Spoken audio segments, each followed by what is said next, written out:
இப்போ வந்து அக்டோபர் 1 சண்டேவா இருந்தா நவம்பர் 1 என்ன டேவா இருக்கும்? அக்டோபர் 1 சண்டேவா இருந்தா நவம்பர் 1 என்ன டேவா இருக்கும்?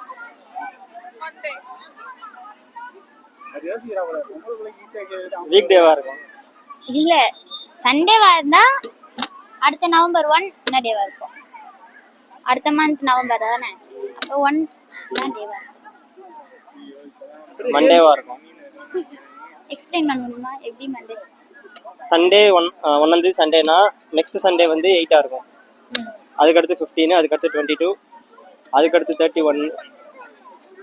ஆமா மண்டேவா இருக்கும். மண்டே ஆர் சண்டேவா இருக்கும். ஆமா மண்டே ஆர் சண்டே. ஆமா மண்டே ஆர் சண்டே கரெக்டா எதனா ஒன்னு சொல்லு. கரெக்ட் தானா? எனக்கு ஆன்சர் தெரியாது.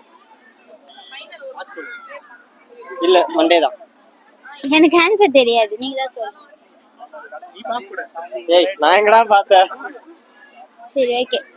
ஒரு டேபிள்ல 15 டீ கப்ஸ் இருக்குது. அந்த 15 டீ கப்ஸ்ல ஒரு கப் கீழே விழுந்து உடைஞ்சா மொத்தம் எத்தனை கப் இருக்கும்? ஒரு டேபிள்ல 15 கப்ஸ் இருக்கு. ஒன்னு கீழே விழுந்து உடைஞ்சிருச்சுன்னா பேலன்ஸ் எத்தனை கப் இருக்கு? 14 இருக்கும். எப்படி? மேல 14 தானே இருக்கும், கீழே ஒன்னு விழுந்துருச்சு. யோசிங்க. டேபிள்ல 15 கப்ஸ் 15 கப்ஸ் இருக்கு. கீழே ஒன்னு விழுந்து உடைஞ்சிருச்சு.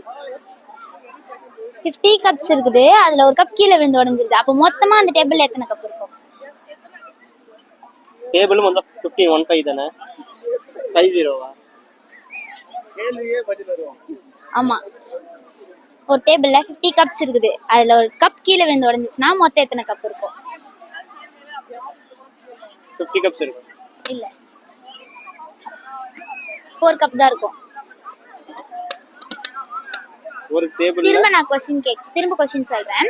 ஒரு டேபிள்ல 50 கப்ஸ் இருக்குது, அதுல ஒரு கப் கீழே விழுந்து உடைஞ்சிச்சுன்னா மொத்தம் எத்தனை கப் இருக்கும்? 50 கப். மொத்தமா சேர்த்தா 15 கப்.